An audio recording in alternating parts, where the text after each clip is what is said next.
On est le 6 janvier, bienvenue en prenant votre café. On va parler du Venezuela. On n'en parlera pas tous les jours, là, parce que. Mais là, on va en parler un petit peu.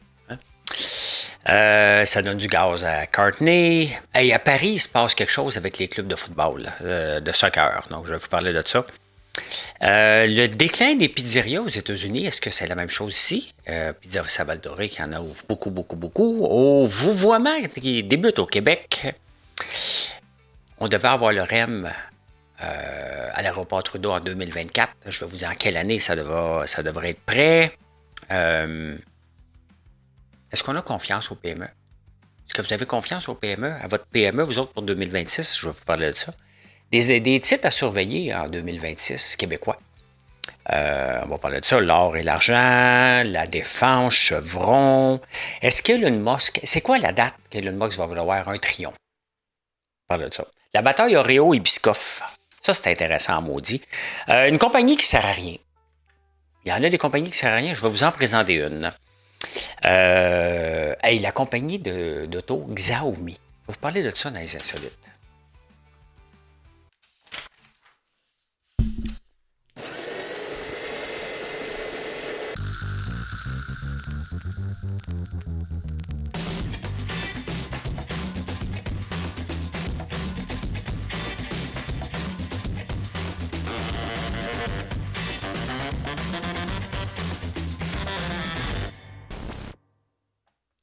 On peut déclarer le 6 janvier comme étant la dernière journée qu'on se souhaite bonne année. C'est correct. Moi, normalement, je dors le 31 décembre à minuit. Okay? Ben oui, on peut arrêter ça. Et merci d'être ici. Merci d'être là. Si vous n'êtes pas abonné, merci de le faire. Ça fait une grosse, grosse, grosse différence. Si vous faites un like, c'est ma paye. Ça paye pas faire ça. Là. Je fais ça parce que j'aime ça. Je fais ça parce que je fais beaucoup de directs. Ça me permet d'avoir des sujets d'actualité et pour être prêt pour les débatteurs et toutes les autres radios qu'on me demande. Donc, en même temps, venez l'enregistrer ici, ben, si ça intéresse à peu près 2-3 000 personnes par jour. Merci, merci, merci. La Groenland appartient à la Finlande. C'est un kingdom, c'est un royaume, le Danemark, et le Groenland en fait partie. Puis la présidente a dit « No way. Si tu attaques le Groenland, tu attaques un pays de l'OTAN. » Donc, les autres pays de l'OTAN vont devoir aller défendre. Tu sais, à un moment donné, Trump, c'est assez. Là, c'est assez. Là, puis j'en ai parlé hier. Ce qui me dérange le plus, c'est pas d'avoir enlevé un dictateur et un pays qui était aux prises avec une dictature. L'affaire, c'est qu'il ne faut pas oublier que Trump est allé serrer la main à Kim Jong-un de la Corée du Nord. Là. S'il y a bien un pays qui est dictateur, ça en est bien un aussi. Le Venezuela aussi, mais c'est pas payant la Corée du Nord, c'est loin, c'est pas payant. C'est payant le Venezuela, point de vue du pétrole. Donc, mais après ça, c'est quoi la prochaine étape? Il va attaquer Cuba. Il se lancera quand même pas contre le Canada, même s'il a déjà parlé du 51e État. La folie de Trump va arrêter où? C'est pas le principe ça aurait dû se discuter à l'ONU, probablement que l'ONU n'aurait rien fait. Comment ça se fait que l'ONU n'a rien fait au Venezuela pendant toutes ces années-là? C'est la vraie question qu'on doit se poser. C'est pourquoi que l'ONU n'a rien fait? C'est ça. Pourquoi que Trump a décidé, moi c'est assez, puis je vais aller régler le cas? Est-ce qu'il en avait parlé à l'ONU? Pourquoi que l'ONU n'a rien fait? Pourquoi l'ONU n'est pas proactive pour dire, regarde, on va faire quelque chose avec ça? C'est ça la vraie question. Et l'affaire, c'est qu'il est en train de dire à la Chine, ben, allez prendre possession d'Hong Kong et Taïwan. C'est ça qui est l'insécurité. On va regarder les marchés tantôt. Je m'attendais à ce que les marchés soient vraiment mauvais. Ben non. Ben non. C'est pas du tout le cas. Vous savez qu'on ne rencontrait pas les standards de l'OTAN avec notre 1,25 de dépenses, je pense à peu près, au point de vue militaire. Donc, Trump a dit, mais moi, je vais avoir 5. Mark Carney, pour y faire plaisir, en pensant que c'était pour l'aider dans les négociations. Il dit, OK, parfait, on va mettre 5 des dépenses. On va dépenser là, dans la défense. Beaucoup, beaucoup, beaucoup en 2026. Et c'est ça qui est le danger. Le danger de trop dépenser trop vite, ben, il y a des entreprises qui vont en profiter avec des projets tout bidons. Là, le mot d'ordre en ce moment, ce n'est pas de mettre l'intelligence artificielle dans ton plan d'affaires si tu veux avoir du financement, mais défense. Ça va être bon pour la défense. C'est ça. Si tu rajoutes AI, c'est encore mieux. Et si tu vas avoir encore plus d'argent, parce qu'il y a de l'argent aussi pour le quantum, là, rajoute un projet d'intelligence artificielle sur un ordinateur quantum pour la défense. Là, t'as le jackpot. T'as le jackpot. Vas-y. Là. Vas-y, all-in là-dedans. Là. Ceux qui savent écrire des plans pour aller chercher du financement, mettez ça. Là. J'ai un projet là, de quantum computing pour la défense en utilisant l'intelligence. Hey, là, le gouvernement va te courir après. Tu vas avoir toutes les subventions possibles et c'est ça qui est le danger en ce moment. Sur un sujet plus léger, parce que il ne faut pas que ça soit lourd, hein, les nouvelles. Hein. C'est déjà lourd d'avance. Imaginez-vous le club de hockey canadien, les Canadiens de Montréal, hein, et le groupe Louis Vuitton décide de lancer un nouveau club canadien de Montréal 2. C'est impensable, là. Il y a une protection du territoire ici. Là. Mais je vous amène ici. Regardez, il y a 48 mètres de différence entre les deux stades. Et c'est le Paris Saint-Germain qui est dans le plus gros stade à droite, ceux qui ne l'ont jamais vu. Puis l'autre, c'est le FC, Paris FC, qui habite juste à côté, jusqu'en 2029. C'est un nouveau club qui appartient à Louis Vuitton, donc ils ont de l'argent, là, pas mal. C'est spécial. À côté de l'autre. Il y a un stade plus grand que l'autre, là, quand même, là. Ça me fait sourire parce que c'est impensable ici au Québec. Là, il y a New York, il y a deux clubs de baseball, là, les Mets et les Yankees. Ils ont les Islanders et les Rangers. Mais là, quand même, c'est un à côté de l'autre. C'est spécial. C'est spécial. Il y a un autre graphique que je veux vous montrer. Bon, ben, ça, c'est fait Paris. Ça, c'est fait. Je veux vous montrer ça ici parce que, bon, ici au Québec, il y a quelques années, moi j'ai fait un podcast il y a peut-être 3-4 ans, puis le commanditaire c'est Pizza Salvatore. Je ne connaissais pas du tout Pizza Salvatore. Aujourd'hui, le groupe Abatialo est partout, hein, pas juste dans les Jack Lecoq, je pense, ou d'autres chaînes, ils sont partout, bien entendu, des Salvatore qui sauvent partout. Bien, regardez le graphique, il y a quelques graphiques en ce moment. Tous les restaurants sont en croissance à peu près de 3% en 2025. La pizza est à 0%. Regardez les cafés, il y a une augmentation de 40% des cafés et des pâtisseries, quand même. Hein? Mexican Food, Chipotle et les autres, à la hausse. Et regardez les pizzerias, au total, moins 10%. Moins 10%, donc il y a moins de 2000 restaurants de moins. Aux États-Unis. Donc, on peut extrapoler que ça a pas mal la même chose ici. Est-ce qu'il y a trop de pizzerias? Est-ce qu'on a atteint un point de saturation? Puis là, il y en a de moins en moins. J'en mange pas beaucoup de pizza, mais c'est vrai qu'il y a beaucoup de pizza. C'est un plat du vendredi soir. Facile. Hein? Je ne sais pas si tu en commandé la semaine, là, mais c'est un plat facile du vendredi soir, du samedi soir, commander de la pizza. Pendant que j'étais dans les rénovations en campagne, j'en ai mangé un petit peu plus que d'habitude, là. Mais ça se calme. Je ne sais pas qu'est-ce que le groupe Abatialo pense de ça, parce que c'est toujours un danger lorsque tu investis massivement, si l'appétit des gens, c'est pas seulement envers une marque des fois. Là, tu as beau investir, les gens peuvent aimer ta marque, mais les gens ne mangent plus de pizza. Toujours très, très, très dangereux. Mais bon, regarde, les gens pourraient décider de ne plus manger d'érable, puis je serais dans le même bateau, sauf que dans n'importe quoi. Même si on voit une diminution, comme je viens de vous présenter, il y a peut-être une diminution pour l'ensemble. Il y a peut-être des marques qui vont prendre le volet, puis il y en a d'autres qui vont prendre la place aussi. Moi, c'est ma façon de penser. Je vais vous parler tantôt de ce que je pense de 2026 pour les PME, là, puis vous allez voir. Avez-vous acheté une auto neuve? Hey, savez-vous comment ça coûte une auto neuve? 63 000 $ en moyenne. Une auto usagée, 36 000. Une auto usagée en 2026 vaut plus qu'une auto neuve en 2018. Après ça, on se demande pourquoi la filière batterie puis les autos électriques, on ne veut pas en acheter. C'est encore plus cher, les autos électriques. Pendant qu'il y a des autos vraiment pas chères chinoises disponibles. C'est pas normal qu'un auto, le prix d'une auto a doublé depuis 2018. Ce n'est pas normal. Une augmentation de 10% par année. en moyenne. Qui a bénéficié de ça? Les employés. Ils ont eu une augmentation de combien? De 25 % dans la dernière convention collective, plus du rattrapage. Bien, quand vous applaudissez les travailleurs et les syndicats qui donnent des augmentations de salaire de fou, puis que les entreprises, de toute façon, s'en balancent parce qu'ils ont des subventions, bien, regarde ce que ça donne. On n'est plus capable de se payer un char. Pendant ce temps-là, on dit non aux autos chinoises. Question de principe.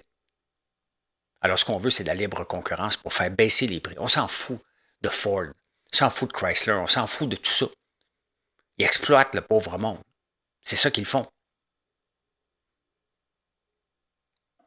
Une famille capable de se payer une auto 70 000 $, ben non. Ils vont user leur bazou jusqu'à la fin, là.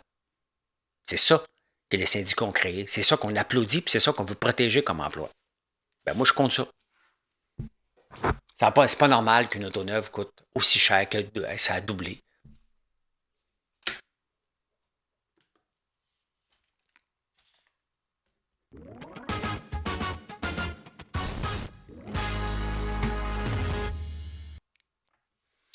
Mesdames et messieurs, vous allez m'appeler M. Lambert maintenant.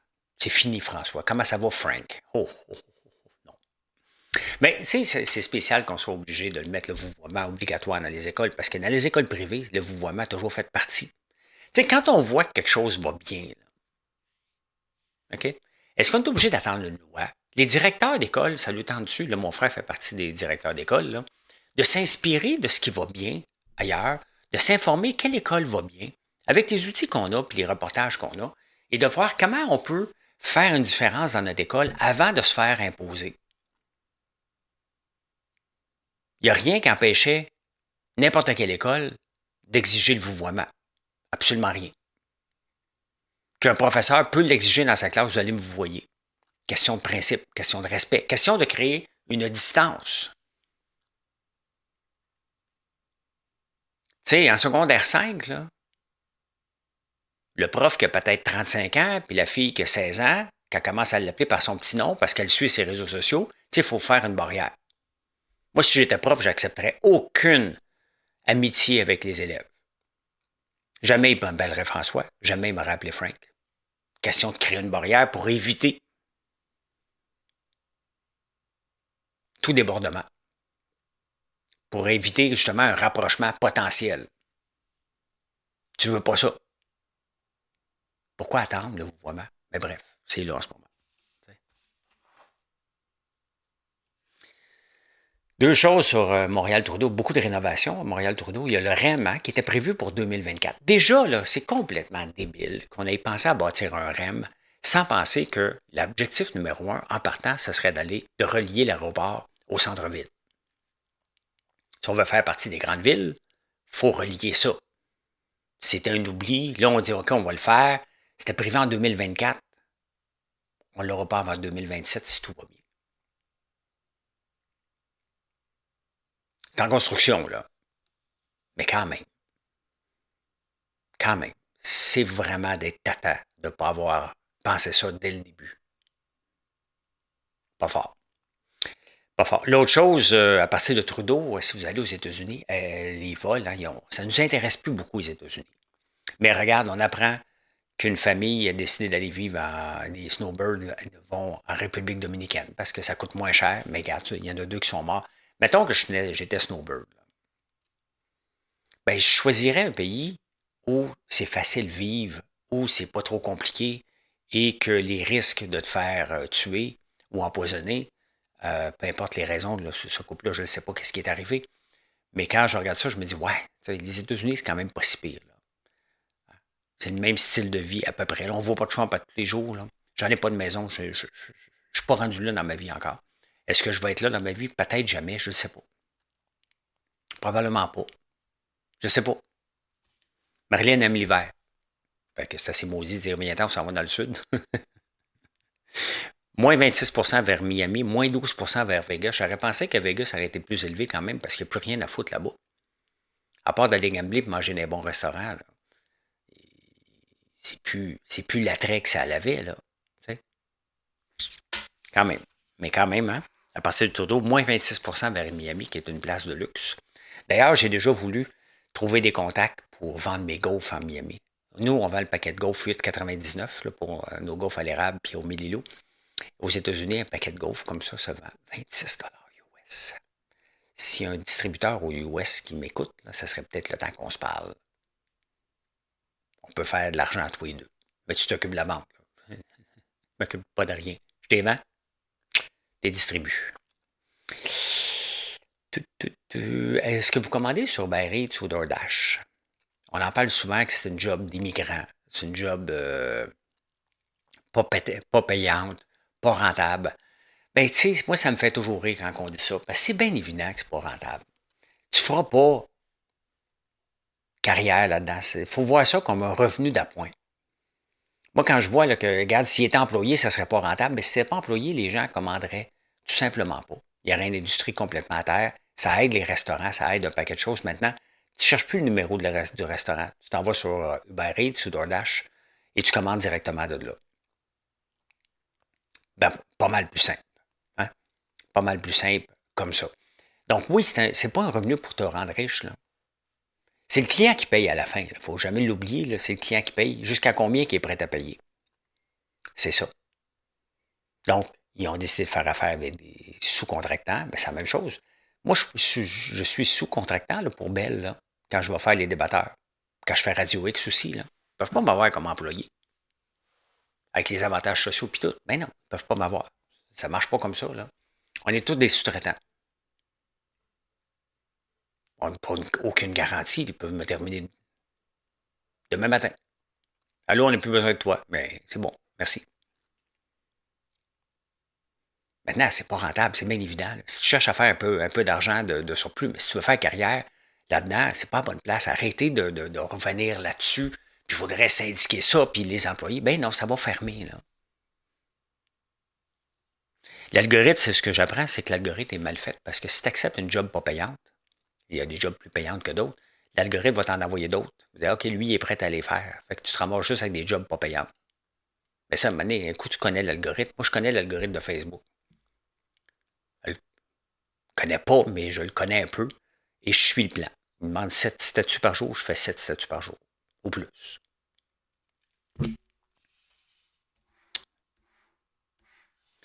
Finance.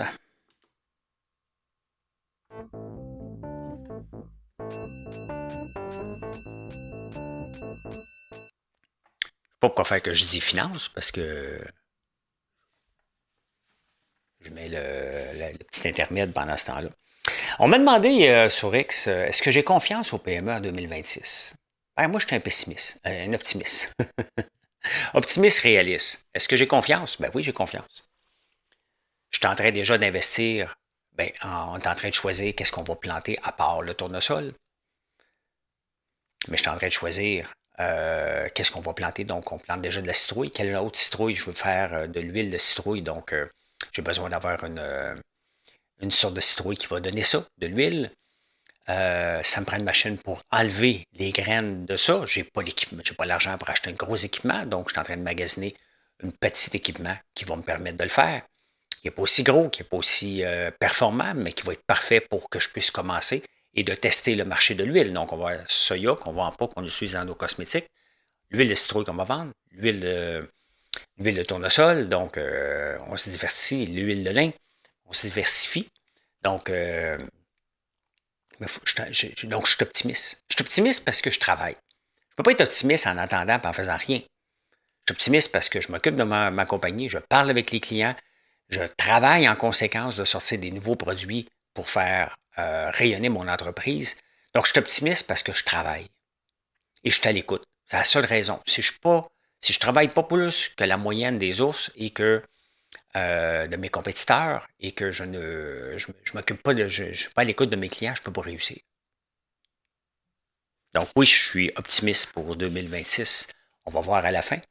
Mais je réagis constamment. J'ai pas assez de ventes, j'essaie de comprendre pourquoi. J'ai en masse de produits pour avoir énormément de ventes. C'est à moi d'aller les chercher maintenant. Hey, cette année, on va regarder quand même quelques titres parce que là, la bourse est en folie. Là. on va se le dire tout de suite, là. Euh, il va y avoir de la volatilité là, cette semaine puis dans les prochaines semaines. Mais en ce moment, ben, ça monte. De beaucoup plus que je pensais. Moi, je pensais que lundi était pour être une journée catastrophique. Ben non. Une journée d'augmentation de 1%. Euh, bon, mon IGM, que je vous parle souvent, une augmentation de 1%, c'est normal parce que c'est la techno.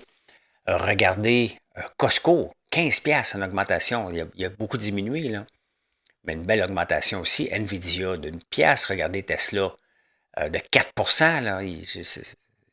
On va aller voir tantôt comme équivaut Elon Musk. À quel moment ça, c'est juste du divertissement. Là. Mais Nvidia. Mais j'attire votre attention sur deux titres québécois.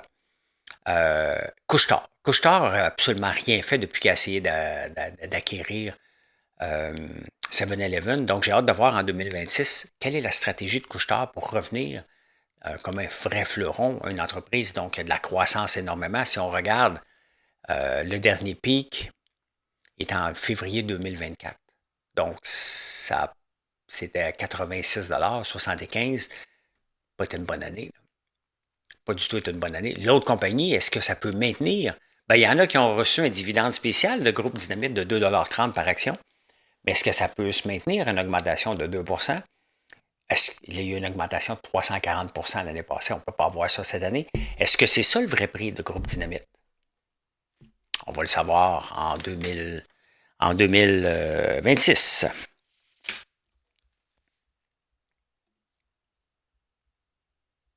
L'or et l'argent. Des valeurs refuges. Les analystes financiers ou ceux qui transigent comme ça, ils me font toujours rire. Ils se garochent à gauche et à droite. Là. Regardez l'or qui prend 112 donc 3 d'augmentation. C'est quand même énorme. Là.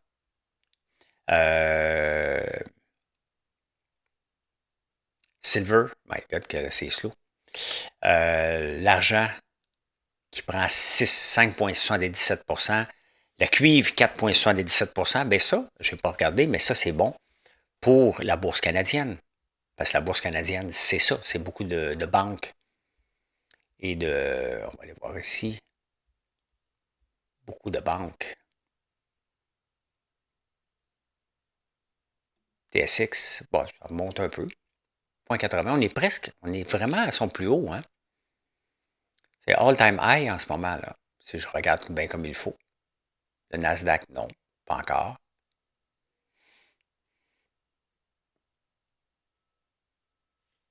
Allô? Anybody home? Non, le Nasdaq n'est pas son plus haut.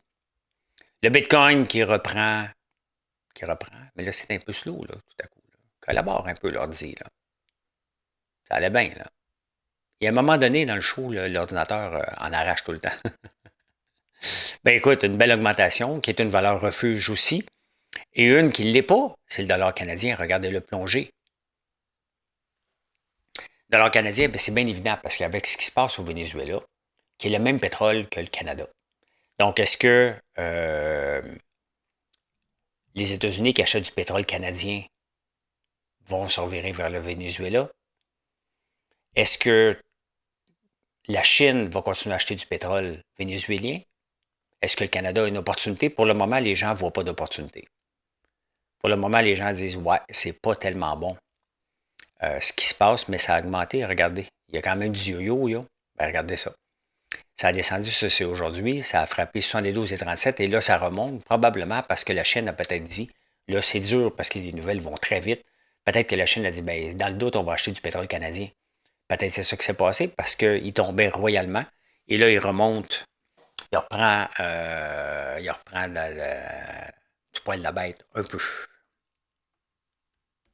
Alors, un titre qui est vraiment, ben oui, j'ai oublié d'aller le voir, un titre qui augmente beaucoup, si on regarde sur 5 jours, c'est Chevron. Chevron, ben regardez, hein. Toujours les nouvelles dans le pre-market, des fois, les gens s'excitent, hein. Et là, ça monte en flèche pour redescendre. Mais là, écoutez, ceux qui ont de l'argent pour faire du day trading avec un titre à 162$ doivent s'en donner à merveille parce qu'il augmente de 4%. Et si on le regarde sur une journée, à un intervalle de 5 secondes, Ben là, c'est intéressant à regarder là, quand tu fais du day trading. C'est un titre qui est cher pour le day trading, mais quand tu regardes ça à 5 secondes comme ça peut être très intéressant à transiger parce qu'il y a beaucoup de volatilité avec le titre. Là. Donc 162,44, 162,41. J'aime ça regarder ça quand je le mets à cette vitesse-là. 162,37. Oups, 51. Vous voyez, il vient d'augmenter à 54. Quand tu as de l'argent et tu es capable de profiter d'un 10-15 cents comme ça, ben, c'est des titres intéressants. Regardez-le, là, il vient de pogner. Il a pogné 50 cents pendant que je vous parlais. Là. Donc ça, c'est le rush d'adrénaline quand tu fais du day trading. De voir ça, là, ça en pas grand temps. Là. Regardez, il est à 70, 76. On peut le regarder un petit peu par 80, 79, 75.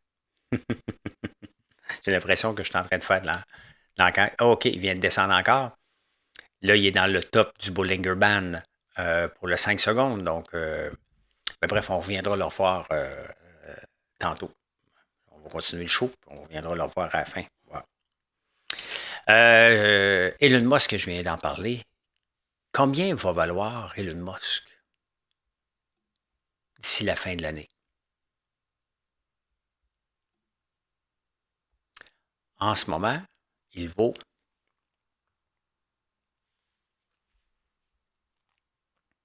729 milliards. Il a pris 12 milliards aujourd'hui. Pas pire, hein? Pas pire pas tout.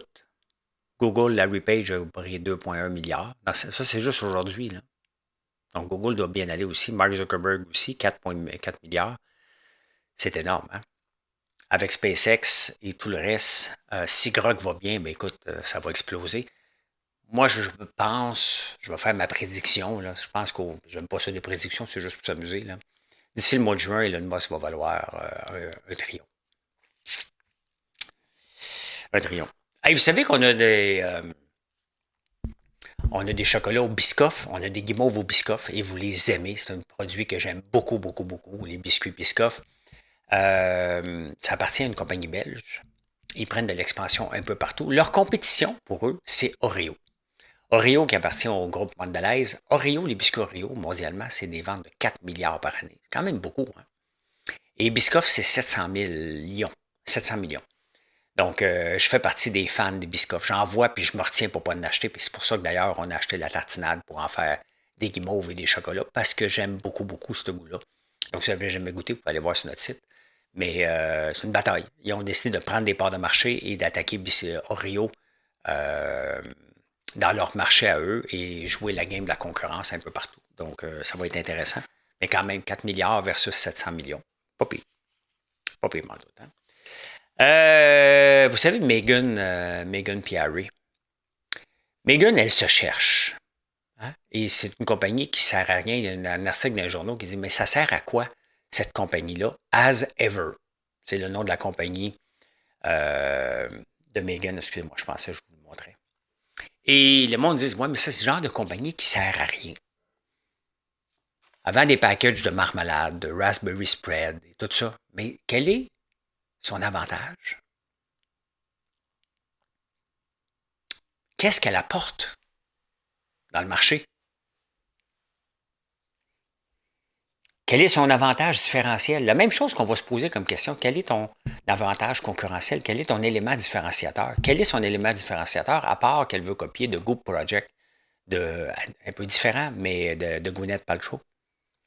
Duo, Honey Duo Gift Box. Du vin. Spice Cider Mulling Kit. Du miel. Tu sais, cette compagnie-là peut fonctionner seulement si elle est connue. Les gens vont acheter. Son vin était sold out, mais elle sert à quoi?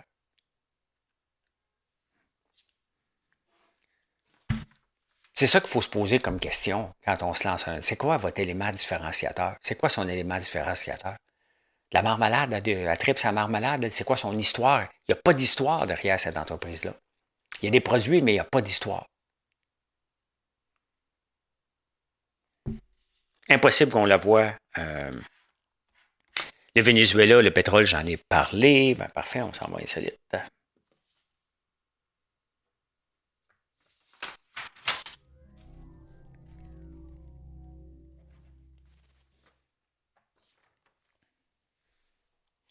Ça vous tente-tu de payer pour aller visiter une usine? Xiaomi, une entreprise de téléphone, mais aussi d'auto.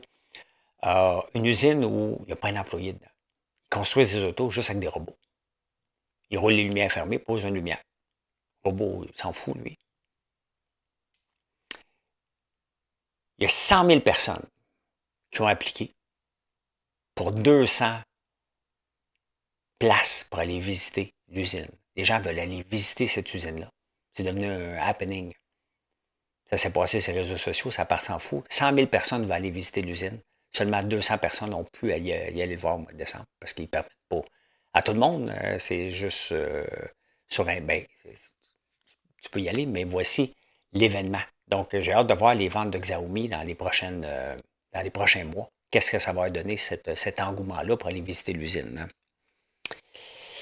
Hier, si vous n'avez pas quitté d'emploi, vous auriez dû. C'est hier la journée idéale. Le premier lundi qu'on revient des vacances, c'est la journée où les gens quittent leur emploi, annoncent à leur boss, c'est terminé.